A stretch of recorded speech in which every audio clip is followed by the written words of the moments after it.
여기 골로새서 4장 7절에서 18절까지는 바울의 동역자들에 대해서 바울이 일일이 언급하면서 그들이 수고한 것에 대해서 감사를 하고 있습니다. 로마서 16장에도 보면 27명이나 바울을 도와주었던 사람들에 대해서 바울이 일일이 감사하라 하는 말을 하고 있습니다. 또 고린도후서 마지막 장에도 비슷한 내용이 기록이 되어 있습니다. 본문에서는 바울의 선교 사역을 가능하게 했던 하나님 나라를 위해서 같이 일했던 동역자들의 이름이 나열이 되어 있습니다. 아무리 용맹한 장수라고 해도 자기 혼자서는 대적과 싸워서 이길 수는 없습니다. 하나님의 구원 운동도 혼자 하는 것이 아니고 여러 성도가 함께 기도하고 정성과 모든 것을 합해서 일할 때 만들어져 나가는 것입니다. 우리가 잘 아는 것처럼 출애굽기 17장에 보면은 하나님의 명령으로 아말렉을 진멸하러 갈 때도 인도자인 모세는 손을 들고 기도하고 여호수아는 직접 나가서 싸우고, 그런데 팔이 내려오면은 하나님의 능력이 미치지 않기 때문에 내내 들고 있어야 되는데 모세도 사람인데 내내 들고 있을 수는 없지 않습니까? 그럴 때 아론과 훌이 각각 오른쪽 왼쪽 손을 같이 들어줌으로 인해서 싸우는 사람은 싸우고 기도하는 사람은 기도하고 돕는 사람은 돕는 이 삼위일체가 되어서 죄를 합력해서 함으로 인해서 아말렉을 진멸하고 하나님의 뜻을 이루어 드릴 수 있었던 것처럼, 동역이라고 하는 것은 서로의 자리를 지키고 균형을 맞춰주는 것입니다. 그래서 우리가 늘 듣는 말이지만 주를 위해서, 복음을 위해서, 하나님 교회를 위해서 수고한 것은, 바울은 여기 로마서나 이 골로새서에 일일이 그 사람들의 이름을 기록해 놓았지만 예수님께서는 어린아이 하나에게 냉수 하나 주었던 것도 하나님의 생명책에서 절대로 지워지지 않는다 그랬습니다.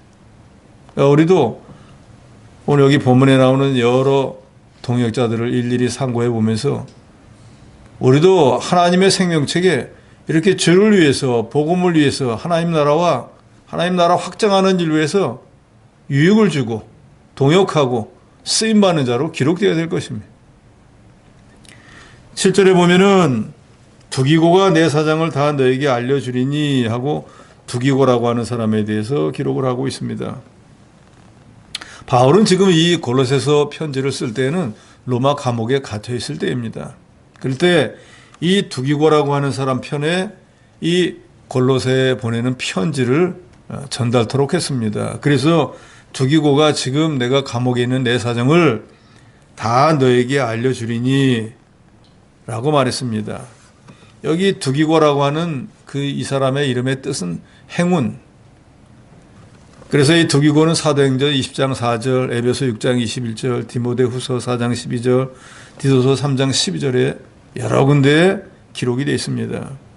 특별히 에베소서 6장 21절에 보면 나의 사정, 곧 내가 무엇을 하는지 너에게도 알리려 하노니 사랑을 받는 형제요 주 안에서 진실한 일꾼인 두기고가 모든 일을 너에게 알리리라 그랬습니다.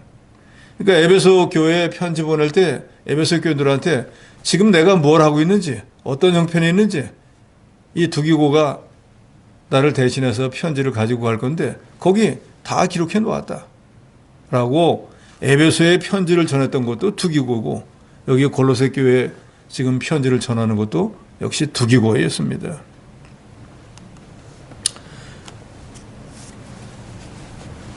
그런데 9절에 보면은 신실하고 사랑을 받는 형제 오네시모를 함께 보냈다 그랬습니다. 그러니까 이 골로새서에 편지를 보낼 때에는 두기고가 또 오네시모가 두 사람이 같이 갔다는 것을 알 수가 있습니다. 에베소에 말했던 것처럼 이 골로새에도 지금 감옥에 갇혀서 너희 교회를 위해서, 성도들을 위해서 기도하고 있는 바울의 형편을 알리고 더욱 믿음에 힘쓰도록 이 골로새 교회에 편지를 보냈습니다. 그런데 두기고라고 하는 사람은 거기 7절에 보니까 어떤 사람인가?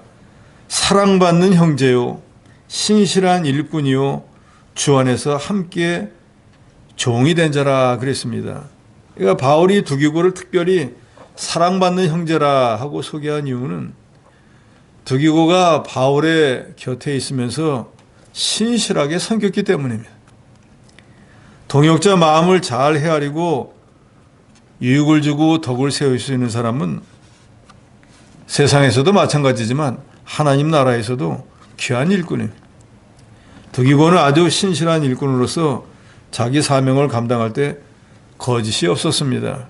그래서 그는 사람 앞에서 눈가림만 하는 기회주의자가 아니고 하나님과 사람 앞에서 항상 신실하고 성실했습니다. 그렇기 때문에 사랑받는 형제요 신실한 일꾼이라고 바울이 골로새 모든 교인들에게 이런 사람인 줄을 알아주라는 것입니다.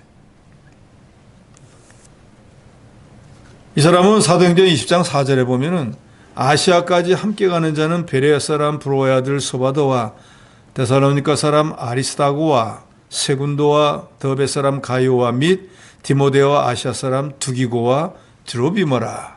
그러니까 바울이 아시아로 갈 때에도 이 두기고는 같이 갔었고, 바울이 환란으로 인해 공고를 당하는 지금 감옥에 갇혀 있을 때도 거기에 또 역시 있었고, 에베소가 되었든 골로새가 되었든 편지 전하라고 하면 그 길이 멀다 험하다 하지 않고 바울의 말에 순종해서 이 서신을 전했던 그런 신실한 사람이었습니다. 또 그와 같이 주의 일을 하는 사람이었기 때문에 주 안에서 함께 종이 된 자라 하고 바울이 말했습니다. 8절에 내가 그를 특별히 너에게 보낸 것은 너희로 우리 사정을 알게 하고 너희 마음을 위로하게 하렵니다. 골로새 교회가 여러 가지 어려움을 당하고 있는데 너희만 어려움을 당하는 게 아니라 나 역시 로마 교회에서 갇혀서 감옥에서 너희를 위로하기 위해서 이 편지를 쓴다 하는 것을 두기고를 통해서 특별히 알려주기 위해서 이 편지를 보냈다 그랬습니다. 그런데 우리가 잘 알듯이 이 당시가 로마 제국 시대인데 이 아시아 골로새까지 로마에서부터 간다는 것이 길도 멀거니와 그렇게 쉬운 일정이 아닙니다. 그런데 바울은 이 두기고라고 하면은 어떻게 하든지 이 편지를 골로새에 분명히 전해줄 거라 하는 믿음이 있었기 때문에 이 두기고에게 편지를 전하도록 사명을 맡겼습니다. 일반적으로 심부름하는 일이 그렇게 기분 좋은 일은 아니잖아요.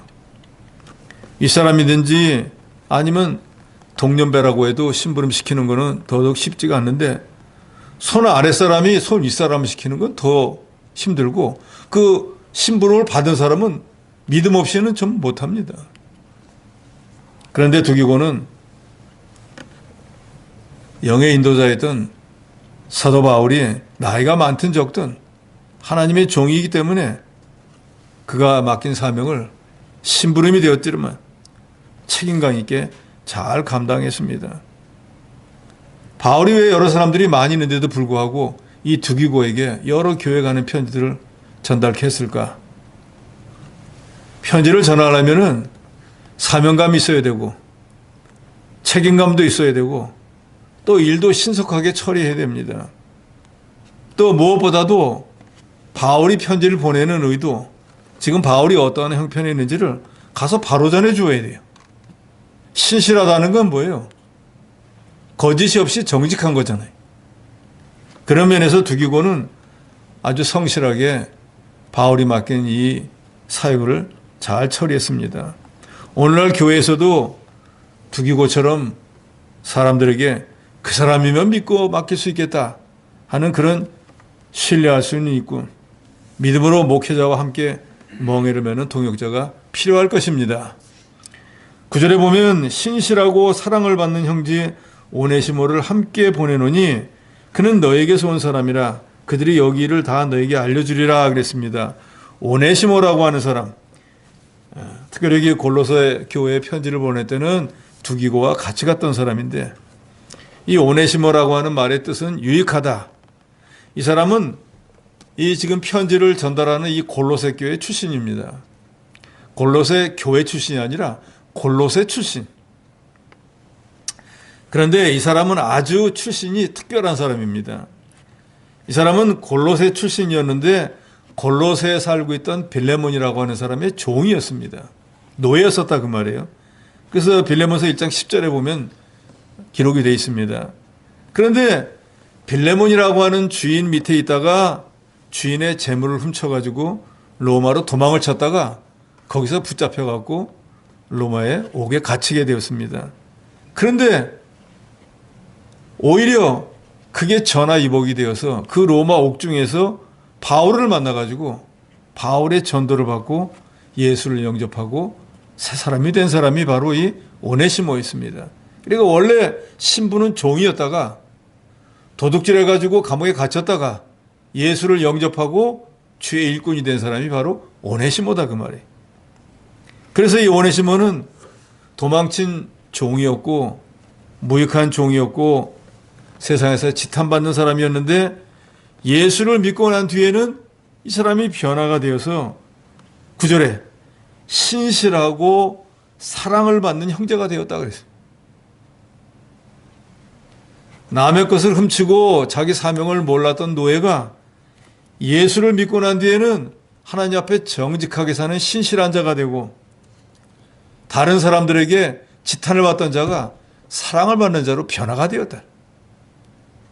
예수는 바로 매인자를 해방시키고 죄인을 구원해서 의인으로 만들고 이 오네시모와 같이 변화시키는 역사가 있습니다.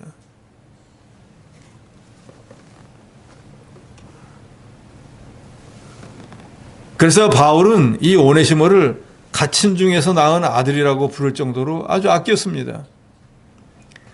그래서 바울이 빌레몬서에 보면 오네시모를 자기 주인이었던 빌레몬에게 돌려보냅니다. 그러면서 그 주인이었던 오네시모에게 이 사람은 이제 예수를 믿고 신실하고 내 사랑받는 자가 됐고 너처럼 예수 믿고 하나님의 자녀가 되었으니까 이 사람 전과자로 취급하지 말고 용서해 주어라.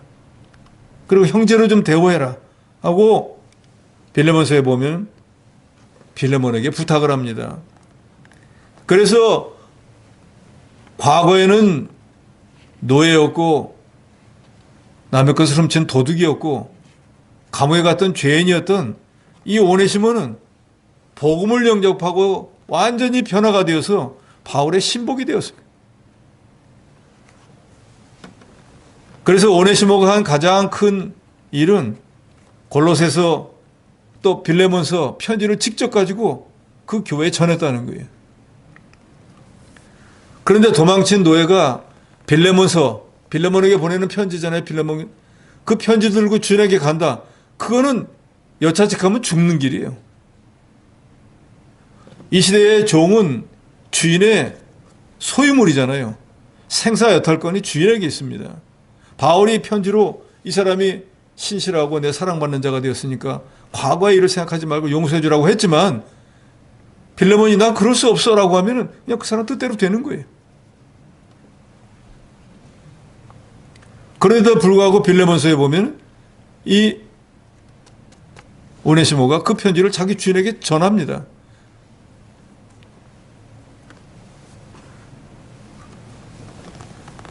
그래서 사도 바울은 빌레몬서 1장 12절에 보면 이 오네시모를 내 신복이다 그랬어요. 신복은 뭐야? 마음을 다 아는 사람이다 그 사람이잖아요. 주인이 무슨 생각을 하는지 뭘 원하는지 아는 사람, 그런 사람이 신복이잖아요. 그런데 이 사람이 원래 어떤 사람이에요? 그래서 이 헬라 원어의 신복이라는 뜻을 보면은 창자, 가장 깊은 곳의 장기 이런 뜻을 가져요. 그러니까 자기 주인의 마음이 뭔지를 딱 헤아려 가지고 그 일을 하는 그런 사람이 바로 신복인데 이 사람의 전과는 뭐예요? 도둑에다가 노예인데 세상 눈으로 보면 아주 하찮은 인간이었는데 예수 그리스도를 믿음으로 정말로 신실하고 사도 바울이 볼 때도 사랑하지 않을 수 없는 그런 신복으로 변화가 되었다. 오늘 이 시대를 살아가는 저와 여러분도 과거에는 오네시모처럼 마귀 종살이하고 사람들에게 거짓말도 하고 사기도 치고 했던 그런 사람들이었지만 예수를 믿음으로 오늘날 우리가 하나님의 자녀가 되었지 않습니까? 그럼 우리도 어떤 사람이 되어야 되겠습니까? 하나님의 신복이 되어야 돼. 하나님이 우리를 보고 저 사람은 과거는 어떤지 몰라도 지금은 내 마음을 아주 잘 헤아려가지고 무슨 일이 되었든 나를 기쁘게 하려고 하는 내 신복이야 라고 여기 계신 여러분이 다 하나님의 그런 인정을 받는 성도가 되어야 됩니다. 물에 물 탄 듯 술에 술 탄 듯 그래서는 안 되죠. 계시록에 보면 나오잖아요. 뜨겁지도 않고 찹지도 않고 뜨뜻미지근하면은 토에 내쳐버린다 그랬지 않습니까?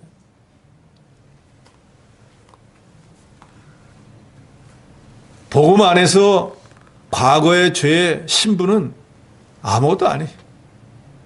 그리스도 안에서 우리는 새로운 피조물이 되었기 때문에 하나님의 신실한 동역자가 될 수 있습니다. 과거 주인에게 손해를 끼쳐 전혀 무익했던 이 오네시모는 이제는 바울의 사역이 있어서 없어서는 안 되는 아주 유익한 자가 되어서 바울에게 여러 가지 유익을 주었습니다. 전승에 따르면 후에 이 오네시모는 에베소서의 감독이 되었다고 합니다. 대단한 거죠. 감독이라고 하는 그 전체 지역을 관리하는 사람인데 저 과거의 노예 도망친 죄수 감옥에 가 있던 사람이 변화가 돼가지고 그 큰 성읍의 감독이 되었다는 거 얼마나 대단한 일이겠습니까?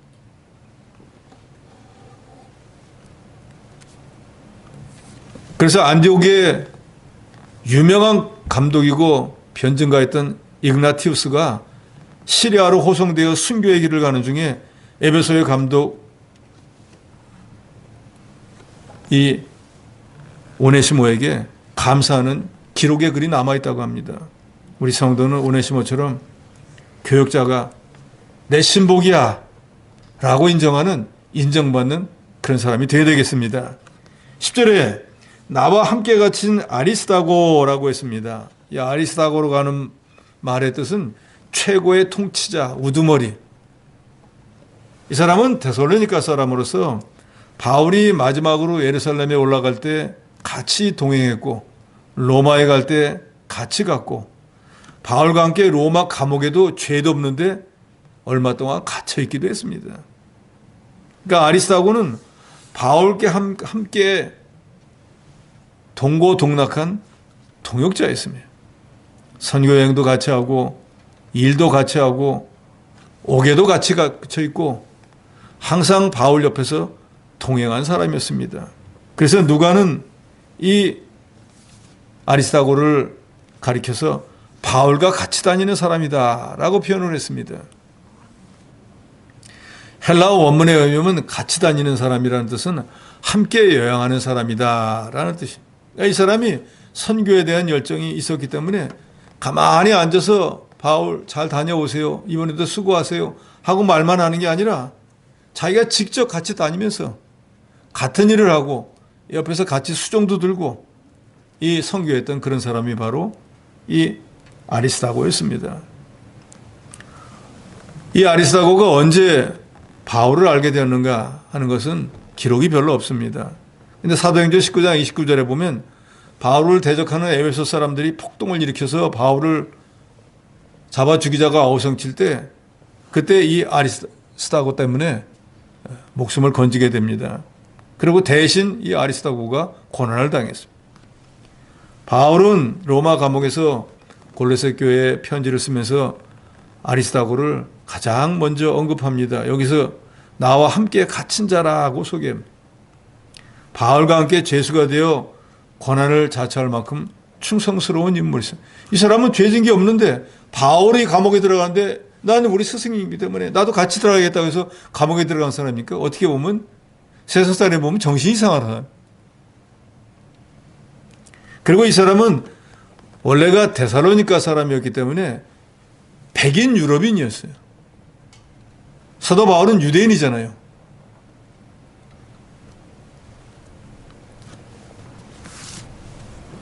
백인으로서 허리도 구부정하고 머리도 벗겨지고 왜소하고 눈에서는 눈곱도 흐르는 이 사도 바울을 존경하고 일생 같이 했다는 거, 그런 이 아리스다고 하는 사람이 얼마나 인격이 훌륭한지를 우리가 알 수가 있습니다. 바울이 로마의 감옥에서도 끝까지 복음을 전할 수 있었던 것은 이 아리스도가 같이 함께 갇혀서 고난을 같이 하는 동역자가 있었기 때문에 이 아리스도가야말로 환난 때의 진정한 친구가 누구인지를 보여주는 그런 사람이었습니다. 우리도 아리스도가처럼 하나님을 위해서, 우리를 구원한 주님을 위해서, 하나님의 교회를 위해서 정말로 어려울 때 친구가 되어줄 수 있는 그런 저 여러분이 되어야 되겠습니다. 거기 10절에 보면은 아리스도고 그 다음에 바나바의 생질 마가라 그랬습니다. 마가라고 하는 이름 뜻은 큰 망치라고 하네요. 예루살렘의 부유한 레위 가정에서 태어난 사람입니다. 일찍이 아버지는 세상을 떠났지만 편모스라에서 성장을 해서 우리가 잘 아는 그 어머니 마리아는 아주 신실한 믿음의 사람이었습니다. 그래서 자기 집을 가정교회로 제공했었고 사도들과 교제했던 그런 믿음의 집안이었습니다. 그리고 이 마가는 외삼촌인 바나바에게서 많은 영향을 받았습니다. 그리고 후에는 베드로에 의해서 하나님의 사람으로 변화가 되어졌습니다. 그래서 이 사람은 이 공감복음에도 보면은 혈기왕성해서 예수님을 따라다니는 열심도 있었지만 온전한 예수님을 메시아로 받아들이지는 못해서 마가복음 14장에 보면 예수님이 대제사장집에 끌려갈 때 혼이불을 던지고 알몸으로 도망했던 사람이 바로 이 마가였습니다. 그래서 또 선교하는 일에도 관심을 가져가지고 이 1차 전도 여행 때 자기 외삼촌이었던 바나바하고 사도 바울하고 1차 전도 여행을 떠났는데 밤벨리아라고 하는 곳에 가서 보니까 산도 높고 그 아시아로 넘어가는 길에 가려니까 뭐 고생을 얼마나 하는지, 좋은 집안에서 태어나서 편안하게 살다가 선교에 욕심이 있어서 와보니까 이건 뭐 도저히 할 일이 아닌 거예요. 그래서 이거 난 더 이상 못하겠다 하고 그 밤벨리아에서 예루살렘으로 돌아가 버리고 말았습니다. 그래서 2차 전도 여행 때 바나바가 이 마가를 다시 데리고 가자 하니까 사도 바울이 거절합니다. 저번에 밤벨리아에서 자기 사명을 감당하지도 않고 힘들다고 어렵다고 가버린 사람을 또 데리고 갔다가 같은 일을 반복하면 우리 하나님의 일이 얼마나 큰 지장이 있겠느냐. 안 된다 해가지고 바나바와 바울이 싸우는 바람에 1차 여행 때 같이 사이좋게 복음 전도 여행을 떠났던 바나바와 바울이 갈라지게 되는 계기가 바로 이 마가 때문이었습니다. 그러니까 사실은 하나님이 큰 손해를 준 거예요. 그런데 이 마가가 후에 여러 연단을 거치고 난 뒤에 오늘 본문에 나오는 것처럼 바울의 이제는 동역자가 되었습니다. 그래서 이 마가는 제2복음이라고 하는 마가복음을 기록해서 로마인들에게 구원의 빛을 비추어 주기도 했습니다. 전에 바울에게 선교 여행에 큰 손해를 준 무익한 자였지만 지금은 바울도 인정하는 아주 유익한 자가 되었습니다. 이전에는 하나님의 일에 큰 손해를 주었지만 회개하고 연단을 받고 난 뒤에는 하나님의 일에 크게 유익하게 쓰임받는 그런 사람이 되었습니다. 그래서 10절 거기 하반절에 보면 이 마가에 대해서 너희가 명을 받았으며 그가 이르거든 영접하라.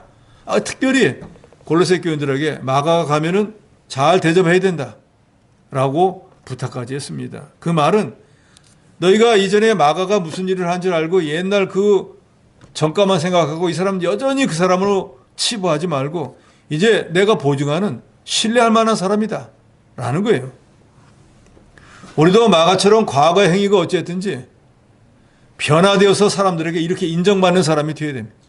그런데 세상은 참 이 과거의 전과라는 걸 씻기가 너무 어려워요. 그러잖아요. 어떤 사람이 거짓말 잘한다 하면은 그 사람이 지금은 신실한 사람이 되는데도 무슨 거짓말이 있다면 저 사람 아닐까 하고 의심해 버린단 말이에요. 그러니까 전과를 떼내는 게 너무너무 어려운 일이에요. 그런데 우리가 지금 몇 사람을 봤지만 오네시모 이 사람은 진짜 전과자잖아요. 그 사람을 어떻게 감독을 시키겠어요? 어떻게 자기가 제일 믿는 사람이 돼가지고 편지를 보낼 수 있겠어요? 세상에서는 안 되는 일이지만 하나님의 나라에서는 가능한 일이. 세상법으로는 변화 못 시키지만 그리스도의 법으로는 변화될 수 있는 거예요. 오늘 우리도 마찬가지예요. 과거 우리가 어떤 삶을 살았고 어떤 형편이 있는가 그건 중요하지 않습니다. 예수를 믿고 난 뒤에 예수님으로 변화되어야 됩니다. 예수님의 신복이 되어야 됩니다. 이 사람이 있어야지 교회가 된다. 인정받는 사람이 되어야 된단 말입니다.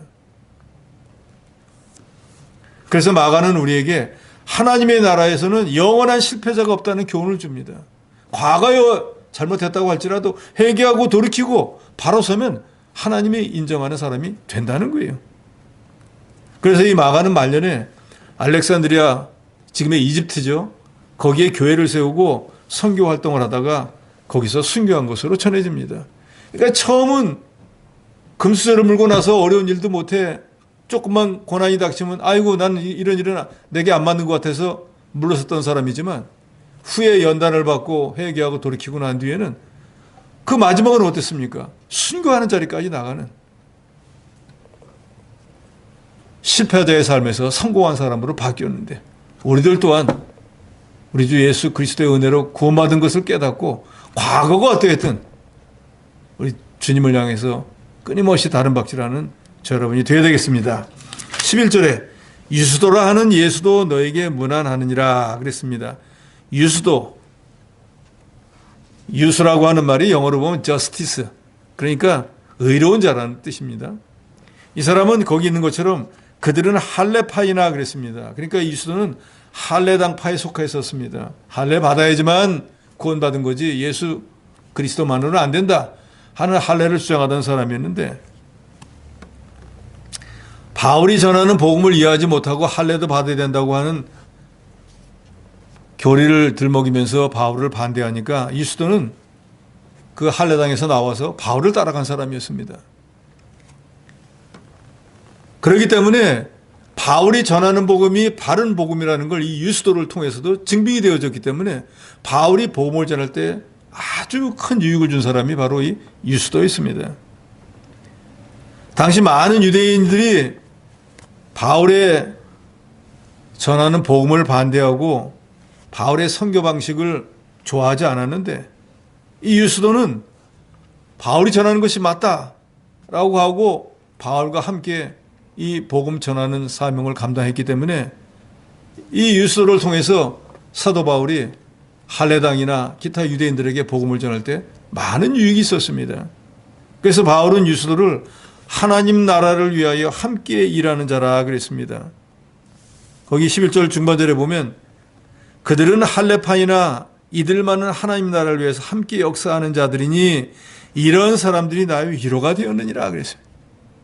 할례 받아야 된다고 주장하는 사람들은 예수를 죽여야 된다 하고 이 사도 바울 죽여야 된다 하고 유대인들을 충동질할 때 이 유수도는 거기서 나와가지고 아니야 이 사도 바울이 전하는 복음이 참 복음이야 하고 오히려 변론해 주니까 사도 바울에게는 큰 위로가 되었다는 것입니다.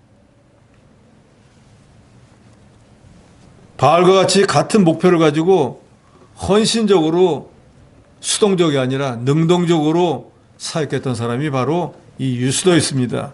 감옥에 갇혀서 외롭고 힘든 시기를 보내던 때 이 유수도는 바울에게 큰 위로가 되었습니다.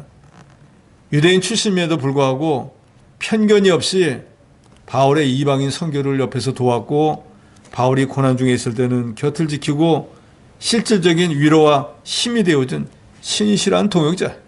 그러니까 바울이 특별히 나의 위로가 되었느니라 하고 유수도를 언급하고 있습니다. 교역자에게 위로를 주는 성도들, 교역자에게 얼마나 힘이 될까요? 어느 해인가 교회에 여러 가지 조금 복잡한 일이 있어가지고 마음이 좀 심란하니까 사람은 얼굴에 그게 다 드러나나 봐요. 그러니까 우리 교단이 아닌 다른 교단에서 왔던 어떤 여자 권사님이 한 분 있었는데 새벽 예배가 끝나고 난 뒤에 전화가 왔어요. 점심 식사 같이 하면 안 되겠냐고. 그래서 뭐 다른 일도 없는데 뭐 그렇게 하시죠. 그래서 점심 식사하는 자리 갔더니 오늘 제가 새벽에 새벽 예배 드릴 때 목사님 얼굴을 보니까 뭐가 근심이 있는 것 같으셔가지고 제가 좀 식사라도 좀 사드리면 좋을 것 같아서 그랬습니다 라고 하더라고요. 그래서 아이고 감사합니다 하고 그게 뭐 어마어마하게 비싼 거 아니지만 그 권사님이 목사의 마음을 헤아려준다는 그게 너무너무 위로도 되고 또 마음도 좋더라고요. 바울의 입장에서도 감옥에 갇혀있을 때 이렇게 유스도가 옆에서 위로해주고 여러 가지 말로 권면하고 할 때 얼마나 그 위로를 받고, 때로는 사람의 위로도 필요합니다. 하나님의 위로가 전적으로 필요하지만 사람의 위로도 필요하거든요. 거기 계신 여러분들도 교역자뿐만 아니라 다른 성도들을 위로할 수 있는 유스도와 같은 사람이 되시기를 바랍니다. 12절에 보면 그리스도 예수의 종인 너에게서 온 에바브라가 너에게 문안하느니라 그랬습니다. 이 에바브라는 귀여운 매력적인 이런 뜻을 갖는데, 이 사람은 바울을 통해서 예수를 영접하고 난 뒤에 자기 고향인 골로새에 돌아가서 복음을 전해가지고 골로새 교회를 세운 사람이 이 에바브라였습니다. 그런데 이 에바브라는 자기 고향인 골로새에만 교회를 세운 게 아니고 그 인접 도시인 라오디게아, 히에라볼리에도 복음을 전하고 거기에도 교회를 세울 정도로 열심히 사람이었습니다. 그러니까 대부분의 역사가는 이 골로새 교회, 라오디게아 교회, 그리고 히에라볼리 이 세 교회를 이 바로 에바브라가 세웠다고 합니다. 그러니까 실제로 바울이 지금 골로새서를 써가지고 골로새 편지를 써서 골로새 교인들을 위로하는 편지를 보내지만 바울이 골로새 교회를 세운 게 아닙니다. 바울에게서 복음을 받은 이 에바브라가 자기 고향에 돌아가서 세운 교회가 골로새 교회예요. 실제로 바울은 골로새 교회에 가본 적이 없습니다. 그러니까 이 에바브라는 골로새 교회 설립자이면서 또 그 교회를 위해서 사역하는 사람이, 교회 지도자로서 아주 신실했기 때문에 바울은 이 에바브라를 거기 12절 중반절에 이렇게 말하죠. 그가 항상 너희를 위하여 애써 기도하며 너희로 하나님의 모든 뜻 가운데 완전하고 확신 있게 서기를 구하는 사람이라 그랬습니다.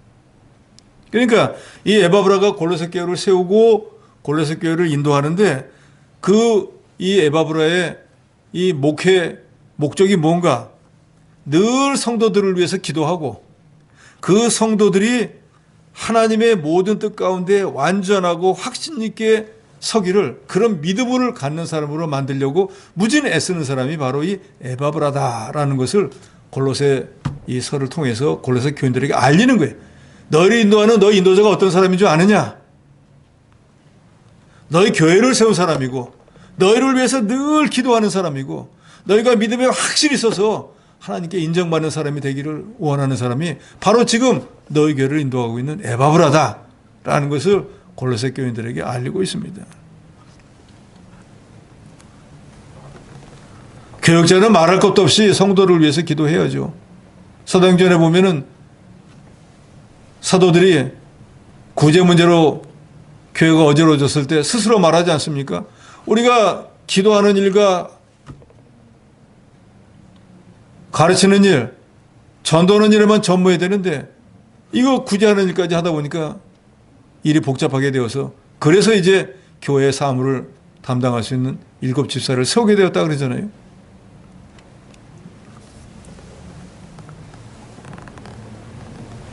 지도자가 멀리 떨어져 있어도 성도들이 거짓 가르침에 흔들리지 않고 하나님의 뜻 안에서 영적으로 독립해서 굳건히 서는 것이 에바브라의 가장 큰 소망인데, 이것은 오늘 이 시대의 모든 성도들에게도 요구되는 것입니다.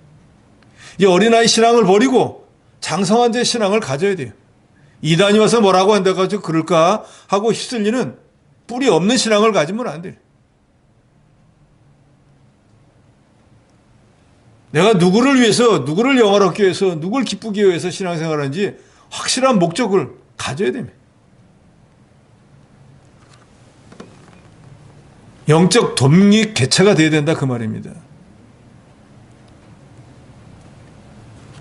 바울은 이렇게 말하잖아요. 너희가 나 있을 때나 나 없을 때나 항상 구원을 이루라.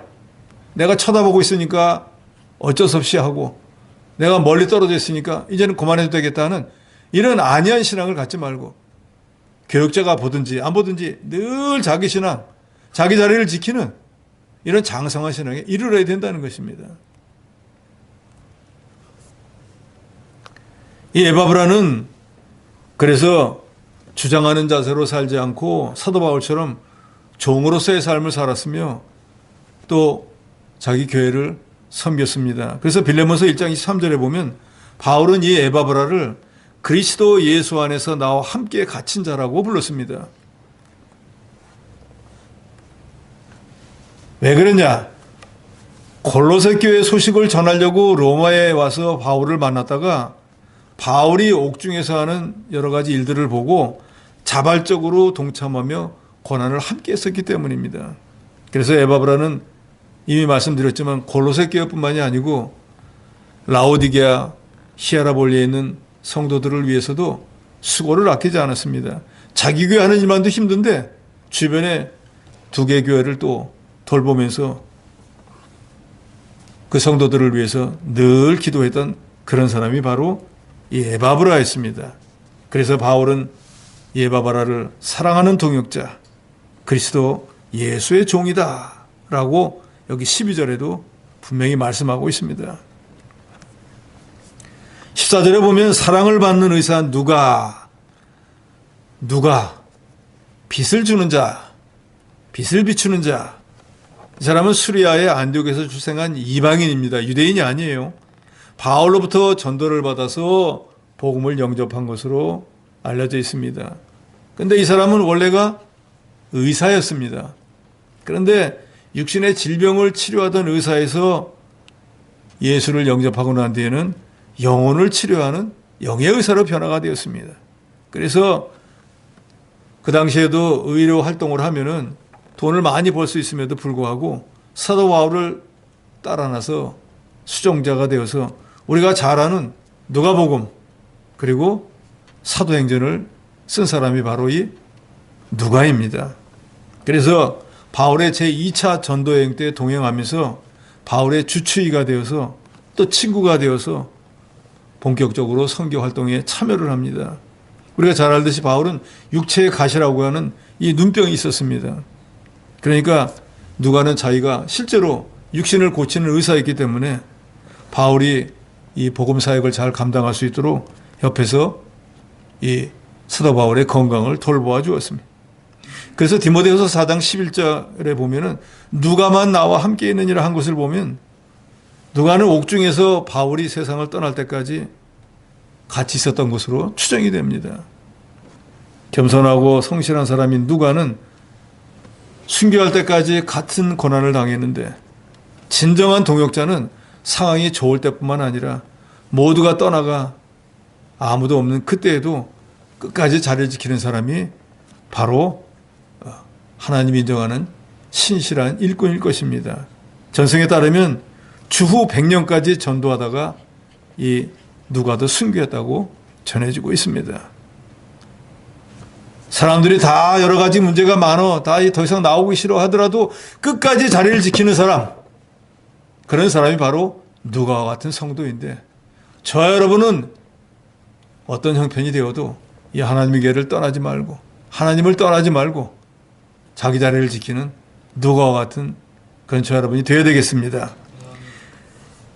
거기 14절 하반절에 보니까 또 데마가 너에게 문안하느니라 그랬습니다. 여기 데마라고 하는 사람은 참 좀 안타까운 사람입니다. 여기 지금 골로새서에서는 데마가 너에게 문안하느니라 할 때는 바울을 옆에서 잘 돕는 동역자였습니다. 그런데 디모데후서 4장 10절에 보면은 나중에는 믿음이 약해져 가지고 바울을 떠나서 이제 더 이상 사역을 안 하고 데살로니가로 가버렸습니다.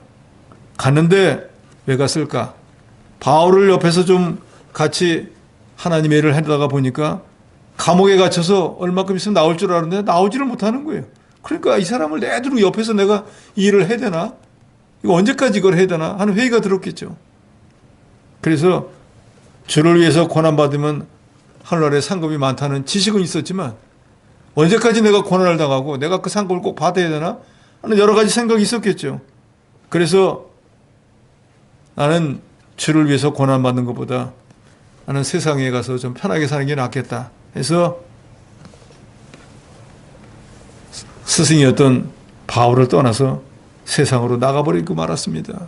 신실했던 초심을 잃어버리고 교회를 떠난 데마는 배신자가 되어버리고 말았습니다. 인생 초년에는 여러 가지 실수도 하고 허물도 많아서 사람들에게 지탄을 받는 사람이 오네시모처럼 변화가 되어서 신복이 되기도 하고 신실한 자가 되고 사랑받는 자가 되기도 하는데, 어떤 사람은 이처럼 좋은 자리에 복된 자리에 있는 것을 걷어차고 과거로 다시 되돌아가는 불쌍한 사람도 있습니다. 어렵고 힘들 때 끝까지 옆에서 있어주는 그런 동역자, 귀하지만 사실은 그렇게 하기는 쉽지 않는다는 것을 대마를 통해서도 우리가 알 수 있습니다. 그리고 우리가 실제 교회 생활하면서도 대마처럼 교회를 떠난 사람들이 얼마나 많습니까? 그런데 문제는 그 사람들이 복의 근원인 이 교회 하나님을 떠나서 잘 되지 못한다는 거예요. 이게 안타까운 일이죠. 기왕에 예수를 영접했으니까 끝까지 예수님을 잘 영접해서 주님이 주시는 영적, 육신적 복을 받아야 될 것인데 충고도에 그냥 탈락해버리고 돌이켜버려서 다시금 마귀 종살이 하는 자리가 버리면 얼마나 안타까운 일입니까? 15절에 보면은 라오디게아에 있는 형제들, 또 눈바, 그 다음에 17절에 보면 아키뽀라고 하는 사람도 나옵니다. 17절에 특별히 이 아키뽀라고 하는 사람은, 아키뽀라고 하는 말의 뜻이 마부, 말의 주인, 이런 뜻이라고 하는데, 이 사람은 골로새 사람입니다. 근데 이 사람이 누군가 하면은 빌레몬의 아들로 추정하고 있습니다. 그래서 바울에게 있어서 이 빌레몬처럼 아들이었던 아키뽀, 그 집안의 모든 사람들이 다 주를 위해서 충성해서 그 가정을 딱 집어서 이런 사람들을 본받아야 된다는 것은 이 아키뽀 가정밖에는 없어요.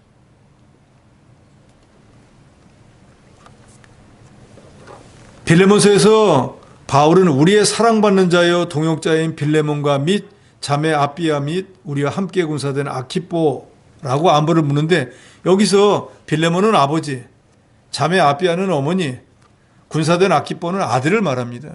그러니까 온 집안이 이 선교하는 일에, 하나님의 일에 동역하고 또 힘썼다는 걸 말하는 거예요. 그러니까 이 시대의 모든 교회가 이 가정을 본받으라는 거예요.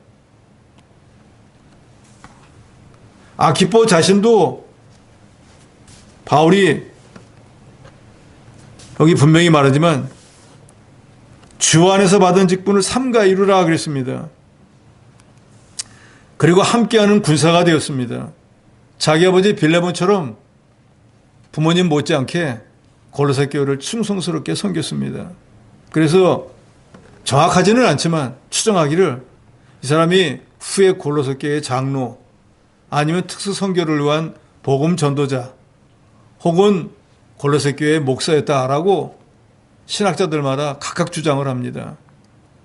그리고 어떤 사람은 자기 부모였던 빌레몬과 함께 골로새에서 순교했다라고 주장하는 사람도 있습니다. 어쨌든 이 아키뽀는 하나님 나라 확장을 위해서 바울과 함께 힘을 합해서 싸웠던 전우였습니다. 바울의 선교사에게서 바울의 선교를 위해서 이런저런 모양으로 도와준 사람은 100명 이상이 됩니다. 주로 개인으로 브리스길라 아굴라처럼 헌신한 부부도 있고, 아키포 가정처럼 아버지부터 자녀까지 전부 한 가족이 합심해서 도운 가정도 있습니다. 바울이 개인이나 교회 성도들을 위해서 감사한 일은 많지만 한 가족 전부에 대해서 고마워하고 기도해주고 감사한 것은 이 아키포의 가정밖에 없습니다. 오늘 본문을 통해서 우리는 여러 바울을 도와줬던 많은 사람들이 어떤 행적을 했는지에 대해서 상고해 보았습니다. 어떤 사람은 도둑이었는데 변화가 되어서 바울의 신복이 된 사람도 있고, 어떤 사람은 그 좋은 직업인 의사를 버리고 바울이 세상을 떠날 때까지 옆에 있었던 사람도 있고, 어떤 사람들은 바울과는 신분이 전혀 다른 백인임에도 불구하고 자기 스승을 끝까지 옆에서 돕고 동역했던 사람도 있고, 많은 사람들이 바울을 이렇게 옆에서 돕고 후원했기 때문에 바울이 위대한 사도가 될 수 있었던 것이지, 자기 혼자서 뭐 뛰어난 능력을 가졌다고 되는 것이 아닙니다. 이 시대의 저와 여러분도 어떤 위치에 있든지 우리는 그저 하나님을 영화롭게 하고 하나님을 기쁘시게 하고 하나님의 나라를 확장하는 일이라고 하면, 여기 언급된 여러 사람들처럼 어떤 모양으로든지 주의 일에 협력하는 동역자가 되어서 후에 하나님 나라에 갔을 때 하나님이 이 사람은 내 신복이야, 이 사람이 있었기 때문에 그 교회가 된 거야, 이런 신실한 사람은 내가 사랑하는 사람이라고 인정받는 그런 저와 여러분이 되면 얼마나 좋겠습니까? 우리가 그런 사람이 되기로 힘써서 이 시대에 누가 알아주지 않는다고 할지라도 그리스도의 심판대 앞에 갔을 때 인정받는 그런 저 여러분이 되어야 되겠습니다.